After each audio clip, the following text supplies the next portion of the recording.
Olá pessoal, sejam bem-vindos ao canal Daniel Lopes. Hoje a gente tem aqui uma presença super ilustre, um cara que mudou a minha mente, mudou a maneira como eu lido com o dinheiro, com meus negócios, que é o Bruno Perini, do canal Você Mais Rico. Que agradeço o convite, viu, Daniel? Tudo bom, pessoal?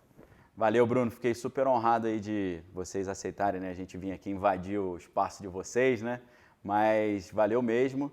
E, Bruno, já vou direto ao assunto, porque no meu canal o pessoal está super preocupado com alguns vídeos na internet falando que reforma da Previdência é uma farsa. Não precisa ter reforma da Previdência, porque se cobrar as empresas que estão devendo para a Previdência já resolve o problema. Eles estão dizendo que também se conseguir reaver esses valores da dívida ativa, isso já resolveria o problema. Então, segundo aqueles que são contra, a reforma da Previdência é um esquema dos banqueiros para explorar os pobres e conseguir administrar e gerir recurso público e ganhar fortunas com isso. O que você acha disso, Bruno? Bom, um grande esquema dos ricos para ferrar para os pobres eu acho meio difícil, né? Se a gente for definir ricos como esse pessoal banqueiro, empresário, porque na verdade, sem reforma da Previdência hoje, o que vai acontecer com o país é que ele vai ter cada vez menos dinheiro para investir em educação, em saúde, em outras áreas. Então, o principal afetado por isso, que usa realmente esses serviços públicos, é o pobre. Então, sem reforma, piora para o pobre, né? E o banqueiro em si, ele está interessado em aumento dos lucros dele. Então, ele quer que haja um ambiente de negócios melhor no Brasil. Então, a gente pode definir esses ricos aí como pessoal do legislativo, do executivo e do judiciário. Se colocar assim, realmente essa falta da reforma da Previdência é um esquema realmente dos ricos para continuar com seus benefícios. Mas vamos definir, da reforma. Pois é, quem são esses ricos, né? E até se você me permite, Daniel, essa questão de, olha, não precisa fazer reforma, isso está errado, cara. Se for pegar no mundo hoje, está acontecendo reforma em vários países. Inclusive, vários países ricos já estabeleceram a idade mínima, vão mexer na idade mínima, porque é uma realidade. A gente está vivendo muito mais hoje do que comparado à época, né, que a legislação previdenciária foi feita. Pô. Então é uma consequência natural. Se as pessoas vivem mais e se o Estado vai ter que dar essa pensão por mais tempo, é necessário fazer uma conta para que isso seja sustentável. Inclusive, se você me permite contar a origem da Previdência, isso vai ficar até mais claro para as pessoas que estão vendo esse vídeo. Se a gente for pegar, a Previdência é inspirada nos seguros privados. Então, lá na Escócia do século XVIII, dois ministros da igreja escocesa, Alexander Webster e Robert Wallace, eles viram que aquelas famílias que ficavam sem o seu patriarca, né, uma sociedade muito patriarcal ainda, o que acontecia com elas? Ficavam à mercê do destino, da sorte, iam parar na rua, ficavam literalmente descobertas, né? E eles falaram, vamos fazer um seguro para que essas pessoas tenham uma cobertura. Se acontecer alguma coisa com o pai, a viúva e os órfãos continuarão morando em algum lugar e tendo direito a uma pensão. Então criaram um fundo de seguro, recolhiam o dinheiro dos prêmios, daqueles que eram voluntários a pagar, investiam aquele dinheiro, faziam seus cálculos estatísticos para saber mais ou menos a probabilidade de quanto que teria que pagar, né, por ano para quem realmente fosse ficar viúva, e com isso eles conseguiram recolher o dinheiro, investir, e cresceu tanto o patrimônio que só através dos rendimentos conseguiam pagar as apólices que eram exercidas. E todo mundo ficou maravilhado com aquilo, e como qualquer coisa muito boa foi copiado. Só que os socialistas tinham uma crítica a isso. Eles falaram, isso aí é injusto, porque tem pessoas que não conseguem pagar o seguro. Então, eles queriam que as pessoas tivessem um seguro sem ter que pagar por ele. Qual era a proposta dos socialistas? Criar um seguro feito pelo Estado, algo universal, capaz de abraçar todo mundo, inclusive quem não tem dinheiro para pagar o prêmio do seguro. Só que, se alguém não vai pagar, outra pessoa pagaria por essa pessoa. E essa ideia era extremamente popular, né? Porque ao longo da história a gente tem muito mais gente pobre do que rica, né? Então você fala pro pobre, eu quero te dar um benefício sem você pagar nada por isso, a popularidade desse pessoal, dos bonzinhos, começa a crescer. Aí Otto von Bismarck, que era o chanceler da Prússia nessa época, em 1889, ele falou, quem quer que abrace essa ideia, fatalmente chegará ao poder, né? Vai exercer poder sobre as massas. Então ele não era um cara socialista. Mas ele falou, melhor que eu abrace essa ideia do que deixar na mão deles. Até porque a gente fala que Karl Marx era alemão, Karl Marx era prussiano, não tinha a Alemanha ainda. Ele publicou o Capital, acho que foi em 67, né? Então já tinha aí uns 20 e poucos anos, a ideia estava avançando. Então o Bismarck ele falou, vou criar a Previdência aqui. Criou a primeira Previdência Social do mundo. Estabeleceu uma idade mínima para aposentadoria de 70 anos. Porque, e aí as fontes variam, né? Mas dizem que Bismarck era um cara inteligente, ele entendia como o seguro funcionava, que primeiro você tem que acumular o dinheiro, investir esse dinheiro, para que no futuro essa massa de investimentos, o rendimento, seja usado para sustentar as pessoas. Então ele colocou uma idade mínima alta, 70 anos. Expectativa de vida na Prússia da época, 40. Então, pouquíssimas pessoas chegariam de fato a se aposentar. E quem se aposentasse, estatisticamente, não viveria durante muito tempo. Ou seja, o retrato daquela época era pouca gente usando a Previdência e a massa que iria contribuir era grande. Quantos filhos um casal tinha nessa época? Ali, final do século XIX. 6 filhos, 5 filhos. Hoje em dia, quantos filhos um casal tem, comparando? 2 filhos, 1 filho? É normal um casal não ter filhos? Só que hoje, ao invés de ser pouca gente pegando o benefício da aposentadoria, é uma massa muito maior, que a expectativa de vida aumentou. Só que se o dinheiro tivesse sido investido, como era a proposta dos seguros privados, né, o que acontece de fato, até que teria sido uma boa ideia, né? Você pega ali, né, a proposta socialista era, a gente vai fazer a mesma coisa que a indústria privada faz, só que ainda melhor, porque a gente não vai perseguir o lucro. Porque hoje uma seguradora, o que ela faz? A diferença entre o que ela arrecada e o que ela paga tem que ser positiva, porque senão eles quebram. O Estado não precisaria disso. Pode arrecadar e pagar igual. É tranquilo. Só que não foi o que aconteceu. O Estado ele foi gastando esse dinheiro ao longo do tempo e o que era para ser um grande fundo de seguro estatal acabou se tornando um grande esquema de pirâmide, na verdade, um esquema Ponzi hoje, porque quem não está aposentado paga e o benefício vai diretamente para quem está aposentado agora. Esse dinheiro não foi investido de maneira a produzir uma massa maior. Infelizmente, não foi o que aconteceu ao longo do tempo, né? E eu acho, inclusive, que isso vem da ideia do que a gente faz do que é um bom político. Às vezes a gente elege o cara porque ele é carismático, ele gasta mais do que ele pode, né, gasta todo o dinheiro, mete a mão no dinheiro da Previdência também para gastar, faz aquela desvinculação de receitas da União, né, a famosa DRU. Isso tem sido feito há muito tempo, né, o PT foi campeão em fazer isso, e gasta esse dinheiro e as pessoas ainda acham que o cara é um bom político, porque ele deu Bolsa Família, né, integrou um monte de programas que já existiam e deu Bolsa Família. E não é assim, né? Então, infelizmente, hoje, o retrato da Previdência é que ela tá quebrada, pô. Ô Bruno, eu cheguei a falar no meu canal que essa Previdência ela é até meio socialista, porque o pessoal diz que é um esquema de banqueiros para ferrar com o pobre. Eu falo, é exatamente o contrário, né? Porque quem ganha mais vai pagar 22%, vai contribuir com 22%. O pobre contribuía com 8%, vai cair para 7,5%. As mulheres se aposentavam com 62 anos e meio, se aposentavam com 61 anos e meio, se eu não estou enganado, vai se aposentar com 62, vai aumentar 6 meses. O homem, em geral, se aposenta com 65 anos e meio, o homem pobre, né? Não o rico. E aí de 65 anos e meio ele vai cair para 65. Então, está beneficiando o pobre e eu acho, até eu falei no meu canal, eu acho que a esquerda tinha que estar batendo palma para essa reforma, em vez de estar criticando. O que você acha desse argumento? Por que a esquerda não bate palma para a reforma, né? Porque vai gerar uma economia. Agora não, porque querem tirar os estados, né? A gente não sabe como é que vai terminar isso. Mas o previsto era uma economia de 1 trilhão. Então imagina essa economia aparecendo já agora, né, no mandato do atual presidente e proporcionando qualidade de vida maior para as pessoas, mais investimento em saúde. Então isso torna a hipótese de uma reeleição ou da eleição de um outro candidato indicado por ele mais alta. Então logicamente eles têm que se opor a isso da maneira que der. Eles não podem deixar os benefícios aparecerem agora. Só que eu acho, né, que a Previdência vai passar porque eles sabem que é necessário fazer uma reforma da Previdência. É inevitável, né? É inevitável. Se pegasse na época da eleição, ninguém questionava a necessidade de se fazer uma reforma, de se mudar alguma coisa. Só falavam, olha, não pode ser assim, tem que ser assado, né? Tinha algumas discussões quanto a isso, mas todo mundo, se eu não me engano, eu só não ouvi o Cabo Daciolo falar disso, mas todo mundo falava que havia uma necessidade de fazer alguma coisa. Só que eles não podem deixar, igual o Paulinho da Força falou, né? A reforma não pode passar porque senão os benefícios vão aparecer agora. Então, eles estão num jogo onde eles têm que segurar o máximo possível para não deixar que o benefício apareça.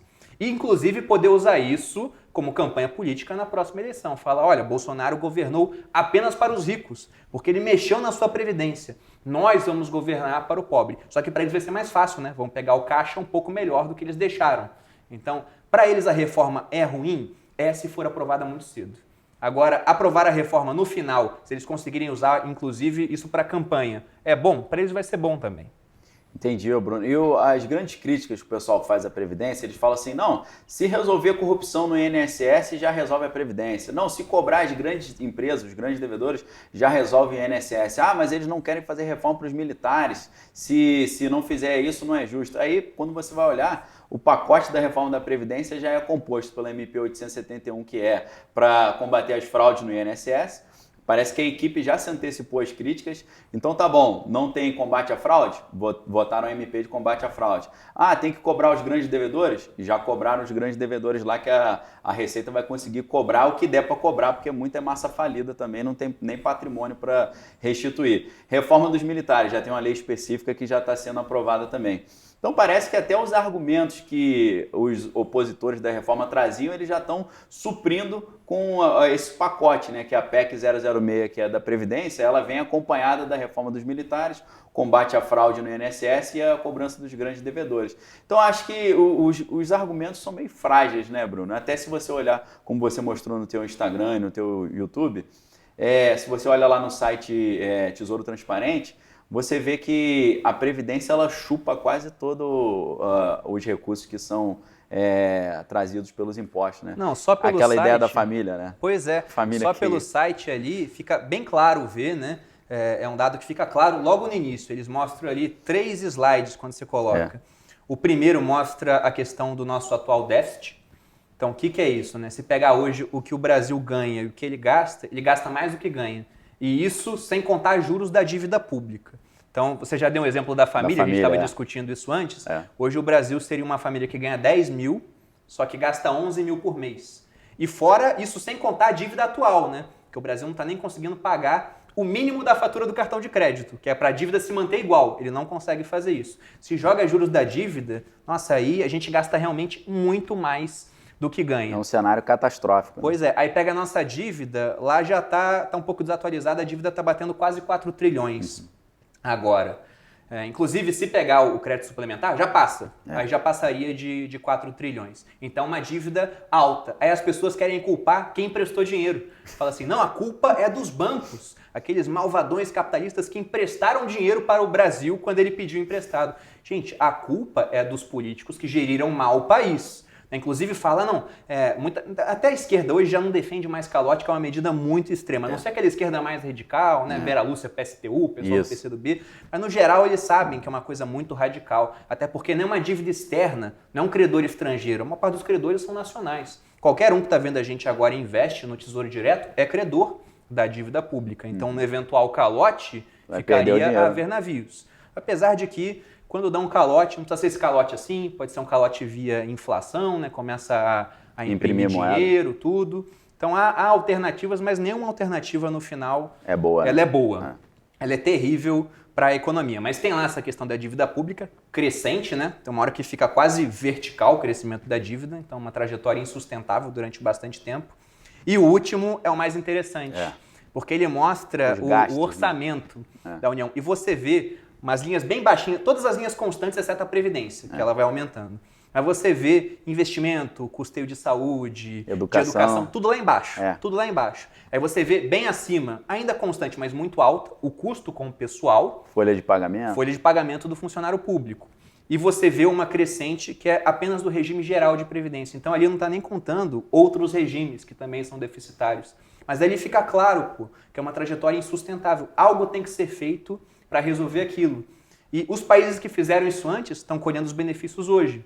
Aqui na América do Sul a gente costuma falar que o Chile é a Suíça sul-americana, né? Pega a data da reforma da Previdência do Chile, foi década de 80, Então os caras estão colhendo os benefícios hoje. E o interessante lá é que o governo ele trocou de mãos, né? Então uma hora estava lá com a direita, foi para a esquerda, tudo, mas o país no geral ele andou de maneira positiva. É lógico que algumas pessoas vão falar, mas no Chile tem gente que ganha muito pouco de aposentadoria, mas o nível de fraudes lá acabou sendo menor por um outro quesito também, Daniel. Lá no Chile são contas pessoais. Aqui não, aqui a gente tem o princípio da solidariedade, né? Então é um todo que não tem rosto. Aí quando o político vai meter a mão lá, ele não está roubando da senhora Maria, do seu João, do seu Moisés. Não é um roubo pessoal, é despersonalizado. É muito mais fácil você roubar de uma massa que não tem rosto do que roubar de contas individuais.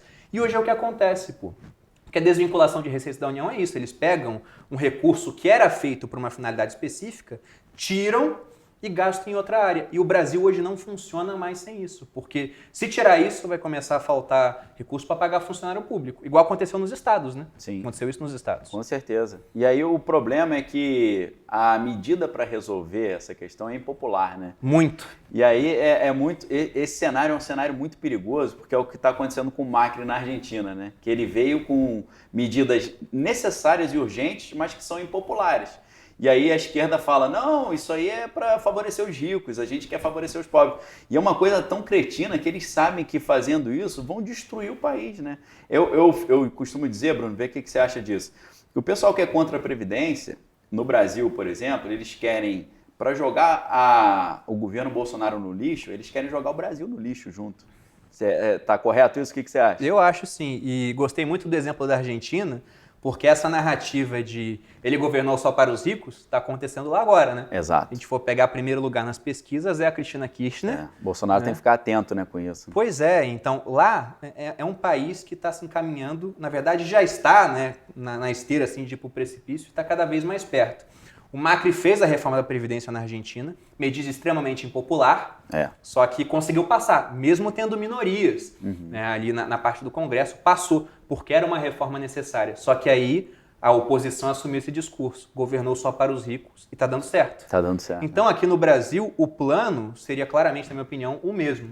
Você segura o quanto der para evitar que os benefícios apareçam agora e usa essa narrativa na próxima eleição para tentar retomar o poder. Então, até agora, né, está acontecendo, eu acho que o que a esquerda queria. Se eles conseguirem segurar ainda mais a reforma da Previdência, é bom para eles. Mas no final vai acontecer, na minha opinião, igual aconteceu na Argentina. Vai acabar sendo aprovado. Só que quanto mais segura, melhor para a narrativa da esquerda. Entendi. Que aí eles não conseguem perceber os benefícios, né? Porque os benefícios não aparecem na hora. Demora um pouquinho, né? Demora para aparecer. Então, o Paulo Guedes falou, vocês estão cobrando aí, falando que a economia está travada ainda, a economia não reagiu. Aí ele falou, reagiu a quê? A gente não conseguiu aprovar nada ainda, né? Vai reagir a quê? Então a economia ainda está patinando, né? Justamente. O pessoal, por exemplo, faz críticas, né? Toda reforma recebe críticas assim. Reforma trabalhista, né? Era para gerar mais emprego? Olha aí, tem 3 milhões de desempregados ainda.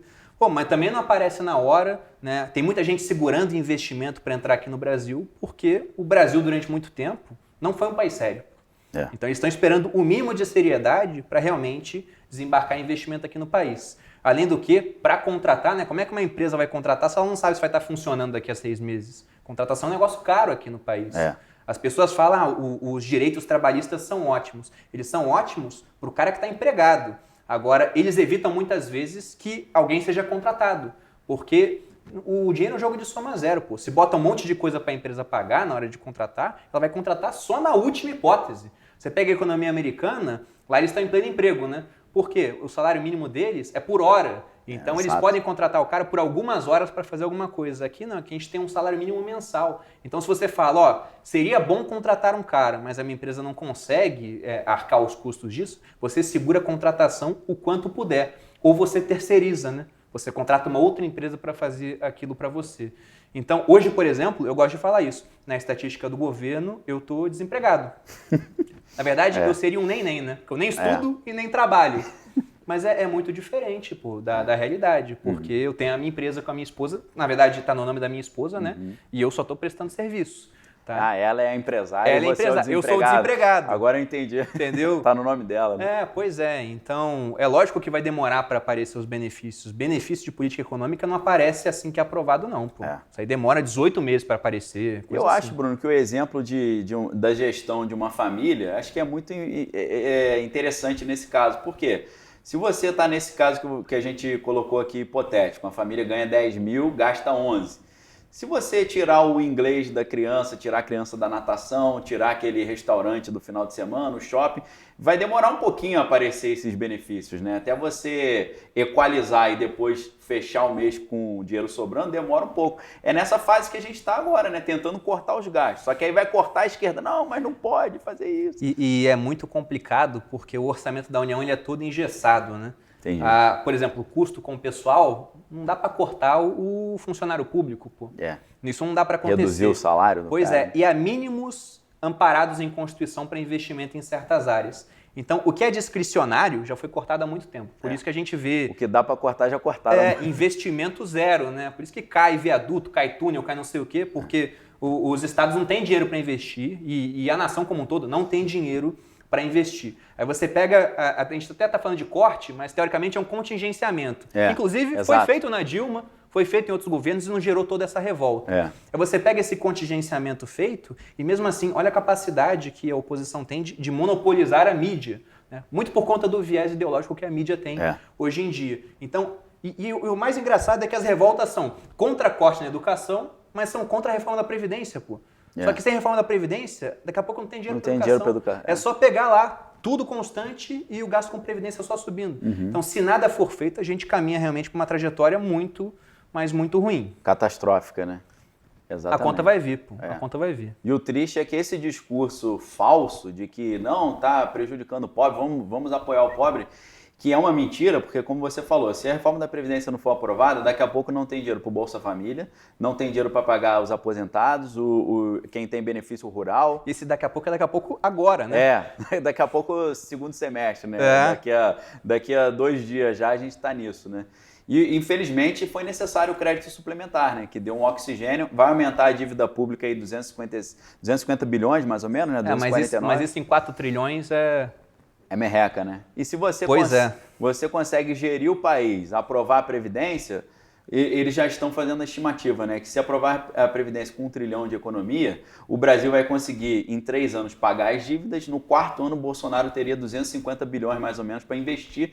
Isso, segundo o Paulinho da Força e a oposição, tornaria Bolsonaro invencível, né? Esse que é o grande medo deles, né?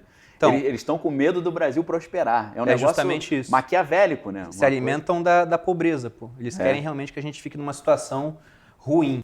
E o engraçado disso que você estava falando também, Daniel, é a questão das soluções que às vezes surgem, né? Eles querem tirar os estados da reforma da Previdência, porque é uma medida muito impopular. Então, ninguém quer perder popularidade, o político vive de voto.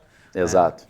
E aí eles querem tirar os estados. Aí o que eles falaram? Não, vamos mexer então na contribuição social dos bancos. Aí os bancos, então, vão pagar mais para que a gente tenha a Previdência. Só que qualquer medida coercitiva, onde você obrigue alguém a fazer alguma coisa, ela não vai pesar no prestador do serviço. Vai pesar na mão de quem usa o serviço depois. Então, pesa para a parte mais fraca. Sempre. Se você quiser botar mais impostos sobre qualquer comerciante, o que esse cara vai fazer? Aumentar o preço. Ele vai aumentar o preço no final. Então, quem vai pagar a conta de todo jeito, aumentando CSLL, de quem quer que seja, pô. Seja dos bancos, de empresas, no final sobra para o consumidor. Tudo vai sobrar na mão do consumidor. Diretamente ou indiretamente, ele vai pagar essa conta. Então, hoje, se não tiver reforma, vai ser o pobre continuando a pagar aquela previdência astronômica, né, de boa, para o pessoal do executivo, legislativo, judiciário. Eu até concordo quando fala a reforma da Previdência não é perfeita, porque para os militares tirou de um lado, deu do outro, né? Sim.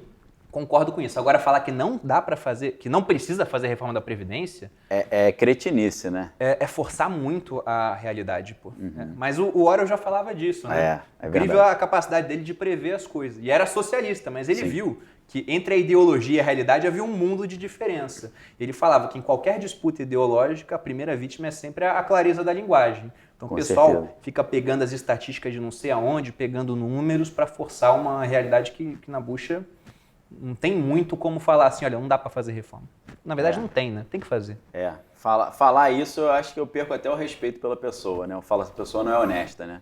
Porque você tem que ter uma desonestidade intelectual para falar que não precisa. Se você olha lá, como a gente falou, o Tesouro Transparente, tá na cara, você já entra no site e você vê que os gastos com a Previdência já compõem quase o somatório de todos os outros gastos. Praticamente. Né? Aí o pessoal fala, no Brasil não tem investimento em educação. Não tem, porque a gente gasta tudo com Previdência. Não tem dinheiro. Os hospitais estão abandonados. Claro, mas não sobra, né?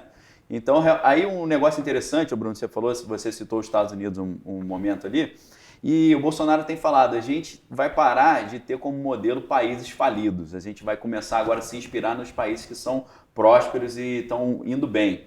E aí, como você falou, nos Estados Unidos, lei trabalhista. Praticamente não tem lei trabalhista. É uma combinação. Você não tem férias remuneradas, você não tem 13º, você não tem esses benefícios todos, mas é a maior potência do mundo. Não, mas vamos pegar, né, a questão da economia hoje. Está em pleno emprego, pô. Então, hoje, quem quer trabalho lá, arranja. Na verdade, as empresas estão propondo contratação, muitas vezes falta mão de obra para isso, porque a lei trabalhista ela é muito boa para o cara que está empregado, mas ela dificulta cada vez mais a contratação de quem está fora. Vamos dar um exemplo, a gente tem canal no YouTube. Eu queria contratar alguém só para responder comentário, vamos colocar. Só que para isso eu teria que pagar no mínimo um salário mínimo, mas todos os benefícios que vêm por trás disso. Então, além do salário mínimo, eu pagaria em torno de 60% do que eu pago para o trabalhador para o governo. Aí isso já tornaria, na minha opinião, inviável. Para isso, pô. Você contrata um e paga 2. Pois quase, porque o cara vai gastar quanto tempo para responder os comentários? 2 horas por dia? Aí eu pagaria ele para trabalhar 2 horas, mas estaria dando dinheiro que é muito maior do que esse serviço. Para trabalhar 40 horas por semana. Aí o que a pessoa faz ao invés de fazer isso? Ela contrata uma empresa para fazer isso, porque fica muito mais barato. Exato. Então, dessa maneira, assim, falar as conquistas para o trabalhador não são conquistas. Isso acaba dificultando muito e até por isso que o desemprego demora a baixar aqui no país. Isso. Vamos supor, Bruno, que as leis trabalhistas fossem bem mais flexíveis, diminuísse todo esse encargo que fica para o empresário. Depois de um tempo a gente ia ver o desemprego caindo absurdamente, né? Sim. É lógico que a gente precisa de uma economia voltando a crescer, né? Porque ninguém vai contratar se não está ganhando dinheiro. É, lógico. Tem que ter uma demanda, né? Sim, e os exemplos disso na história são diversos, né? Essas políticas populistas que são feitas para ganhar voto, muitas vezes elas têm uma consequência totalmente contrária daquelas que elas se propõem inicialmente a fazer. Tem um exemplo do Mises, ele é austríaco, né? Um economista liberal, e ele falando na Áustria, na época dele, uma medida populista proibiu os reajustes do aluguel. Porque o aluguel era uma medida onde você pagava, né? Muitos pagavam dinheiro na mão de poucos proprietários de imóveis. Então vamos proibir reajuste de aluguel. E a inflação crescente foi fazendo com que o aluguel se tornasse uma coisa de graça. Qual a consequência disso? Ninguém mais queria comprar imóveis, ninguém mais construir imóveis, com o tempo começou a faltar residência para as pessoas. Destruiu a economia. Pois é, então essas medidas de intervencionismo ingênuo, vamos proteger o trabalhador, proibir aumento dos preços. O patrão é sempre um malvadão. Isso, na verdade, só gera desabastecimento, falta de itens. Né? E a mentalidade esquerdista, né? A gente está tratando sempre, né, o empresário como malvado e o trabalhador como um coitado que não podem fazer ambos uma combinação parceria saudável, voluntária quanto ao que vão fazer no mês. As pessoas até podem falar, o trabalhador é a parte hipossuficiente da relação, sobretudo hoje, porque devido ao tanto de encargo que tem nas costas do empresário, ele simplesmente não contrata o trabalhador. Então ele fica sem emprego mesmo, ele é muito hipossuficiente por conta de toda essa legislação que teoricamente protegeria ele. Exatamente. Então isso dificulta muito. Que foi o que Vargas trouxe dentro de uma estratégia totalmente populista, né? E até, como você falou no caso da Alemanha, do Bismarck, eles tentaram fazer um agradinho com os trabalhadores com uma medida para impedir o avanço do socialismo, né? Sim. Às vezes o socialismo faz isso e destrói o país, mas às vezes quem não é socialista oferece alguns benefícios ali, como no caso do Vargas, né? Que o Prestes e o Partido Comunista estavam muito atuantes naquela época. Não, vamos fazer a consolidação das leis trabalhistas para impedir que o socialismo tenha argumento. Mas aí você trava o mercado. Porque... E você acaba dando o que eles queriam também. Você acaba atendendo os interesses. Tanto que quando o Vargas se candidatou na última vez, que ele acabou se suicidando, o próprio Luiz Carlos Prestes apoiou o Vargas, né? Porque ele estava vendo que o Vargas estava mais na linha do socialismo do que o Dutra lá e o brigadeiro Eduardo Gomes, né? Naquela época. Pois é, e isso, dando um exemplo mais atual, está acontecendo na Argentina agora. Exato. Você pega o Macri, né, que teoricamente seria um cara liberal, daria um outro destino à economia, anunciou tabelamento de preços também, porque ele tem que ganhar a próxima eleição, ele quer ganhar. E se o populismo é o que faz ganhar a eleição... Uma estratégia, né? Justamente a questão dos estímulos. Os políticos hoje não têm um estímulo para gerir bem o país, sobretudo quando estão chegando próximos à época de eleição. Porque muitas vezes gerir bem significa você gastar menos do que você ganha. Né? E isso... gastar menos é o público, poxa, mas aí não está investindo, se você gastar menos, você não está investindo. Como assim você vai contingenciar investimento em educação? Ou então vai fazer o quê? Se já zerou investimento, não tem como parar de pagar funcionário público e não tem como parar de pagar previdência. Vai tirar da saúde? Vai tirar da segurança num país como o Brasil? Aí fala, tem que cortar benefício dos políticos. Também acho, mas quem aprova esses cortes são os políticos. Sim. Então vai acontecer? Ele vai cortar na própria carne, Só na terra de Nárnia, Então a única maneira disso acontecer hoje fazendo eles abrirem mão dos benefícios futuros. Por isso que a reforma da Previdência é interessante. Você pega lá quanto que o político vai ganhar se a reforma for aprovada depois de aposentado. R$ 5.800, né? Pois é. Em vez de 33, né? É uma reforma que ela combate todos os privilégios? Não, mas ela já corta alguns privilégios bem interessantes. E muitos dos que estão pregando contra a reforma da Previdência são os que têm a aposentadoria especial lá que tem para os senadores e deputados, né? E muitos da esquerda mesmo, né? Que deveriam estar abrindo mão, né, de socializar o patrimônio. Cadê o princípio da solidariedade? Contra a propriedade privada e tal, né? Não quer socializar essa parte, né? Bruno, para encerrar, eu queria dar oportunidade também de você falar um pouco do seu trabalho, que eu acho que tem tudo a ver com o meu canal, tem tudo a ver comigo, né? Depois que eu conheci o seu trabalho, minha vida mudou completamente. Eu fiz um vídeo falando assim, a reforma da Previdência é necessária para o Brasil, mas você não precisa dela. Aí o pessoal, mas por quê? Aí eu falei, se você monta uma carteira de investimento previdenciária que gera uma renda passiva, você não precisa de previdência e esse patrimônio que você vai acumular, ao contrário da previdência, você pode deixar de legado para os seus filhos, né? Ele não está numa poupança misteriosa que não existe, que na verdade é quem está trabalhando e está te pagando. Não, você coloca o dinheiro, ele fica ali e você pode deixar como herança, né, Bruno? Você concorda com isso? O que você tem a dizer para a galera? Que a reforma da Previdência é necessária para o Brasil, mas quem sabe gerir bem a sua vida financeira não precisa de Previdência Pública. É justamente uma das críticas que eu recebo. Você fala de reforma da Previdência, mas você não precisa dela. Sim. Felizmente, Deus, né? Graças a Deus eu não estou precisando da reforma da Previdência para realmente continuar com a minha vida. E eu acho que quanto menos gente precisar, melhor, porque está dependendo de benefício dado por políticos, né? E da boa gestão feita do patrimônio público dos políticos. É arriscado, né? É muito arriscado. Então, na minha opinião, se você puder, e hoje, né, faça isso enquanto... Então, na minha opinião, se você puder fazer isso hoje, por opção, né, abrir mão de parte do que você ganha para investir, para ter um futuro mais rico, é melhor do que fazer isso no futuro por obrigação. Você vai ter que abrir mão de parte do que você ganha, porque o que vai ganhar da Previdência é menos do que você achou que seria.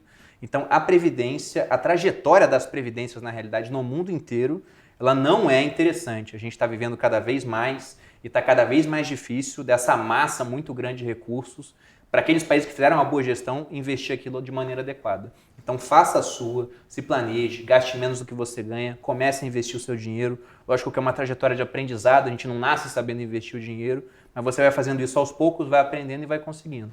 E no meu canal eu busco ajudar as pessoas a fazerem isso através da disseminação da educação financeira. E felizmente, acho que tenho sido bem sucedido, tanto no canal quanto no curso. O Daniel foi aluno, né? Agradecer muito aí. Sou inscrito no canal já há muito tempo, fui aluno do curso e foi um antes e depois na minha vida total. Então, Bruno, queria encerrar para você falando um pouquinho para o público ali, que isso tem um benefício enorme. Então, eu quero ajudar o meu público a entender essa solução que você descobriu para a sua sorte cedo na vida, né? Eu tento avisar para o pessoal o quanto mais cedo possível. A maioria dos jovens hoje, talvez a maioria, não a maioria, mas muitos jovens hoje estão naquela corrida pelo concurso público, em direção ao cargo público, como a minha esposa fez, eu fiz durante o tempo, você também fez. Só que, diferente da maioria das pessoas, você já entrou no serviço público, no Exército, pensando em se aposentar com 30 anos.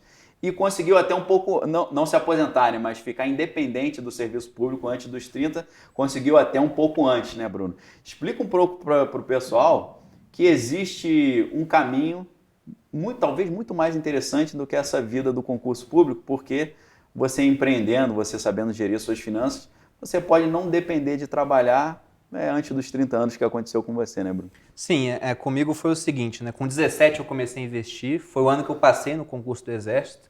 Para quem me segue há mais tempo lá no canal, deve saber que eu fui até capitão no Exército, fiquei 11 anos ali no serviço ativo, só que eu sempre estava investindo meu dinheiro, mensalmente eu ia lá e investia, né, parte, por exemplo, em renda fixa, parte em renda variável, comprando participações de empresas, e isso ao longo do tempo, né, dos 17 até os 29, que foi quando eu cheguei no primeiro milhão, fizeram uma grande diferença na minha vida, a ponto de eu poder sair do serviço público e me dedicar só àquilo que eu queria. Então eu me aposentei, entre aspas, né, porque já não dependia mais do trabalho, e aí eu pude trabalhar com coisas que eu realmente gostava.